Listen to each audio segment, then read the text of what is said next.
আমার মুসলমান ভাই বোনদের জানাই আসসালামু আলাইকুম এবং আমার হিন্দু ভাই বোনদের জানাই নমস্কার। সবাই কেমন আছেন? আশা করি সবাই ভালো আছেন। আমিও ভালো আছি, কিন্তু একটু ঠান্ডা লেগে গেছে, গলার কণ্ঠ শুনে বুঝতেই পারতেছেন। তো আমি সন্ধ্যার চা খেয়ে রাত্রে রান্নার আয়োজন করব। যেহেতু রাত্রে গ্যাস থাকে না, তারপরও কেটে বেছে রাখি, যদি গ্যাস আসে রান্না করব, না হয় সকালে আমার ভোরে উঠে রান্না করতে হবে। তো আজকে বাজার এই অফিস থেকে বাসায় আসার সময় দেখলাম ভ্যান গাড়িতে একটু কম দামে আলু আর মটর সিম বিক্রি করতেছে। তো আমরা যেহেতু মধ্যবিত্ত পরিবার, কম দামে যখন যেটা পাই সেটা বিশেষ করে আমি নিয়ে নিই। যখনই একটু কম দামে কিছু কোনো সবজি পাই তখন আমি নিয়ে নিই। তো আজকে 2 কেজি আলু নিয়ে নিছি, আলু ছিল ঘরে, তারপরেও নিয়ে নিলাম কারণ আলুটা প্রতিদিন লাগে আমাদের। আর মটর সিম নিয়ে নিছি, মটর সিম তো এখন শীতকাল যেহেতু সব কিছুর সাথে ভালো লাগে।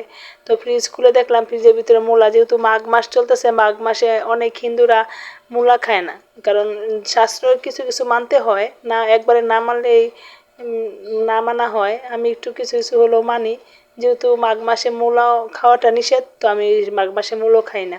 এই যে মটর সিমগুলো বেছে রেখে দেবো, কারণ এক হাতের কাজ যেহেতু করতে হয়, তো আগে একটু কাজগুলো আগায় রাখলে আমার রান্না করার সুবিধা হয়।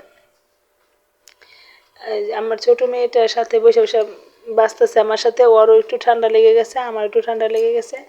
তো আজকে আর বেশি কথা বলবো না, কারণ আমার বেশি কথা বললে গলায় একটু কাশিয়া হয়, কারণ ঠান্ডাটা পুরোপুরিভাবে ভালো হয় নাই। তো সবাই ভালো থাকবেন, সুস্থ থাকবেন, আমাদের জন্য দোয়া করবেন। আমরাও আপনাদের জন্য দোয়া করি, আপনারাও যাতে ভালো থাকেন, সুস্থ থাকেন।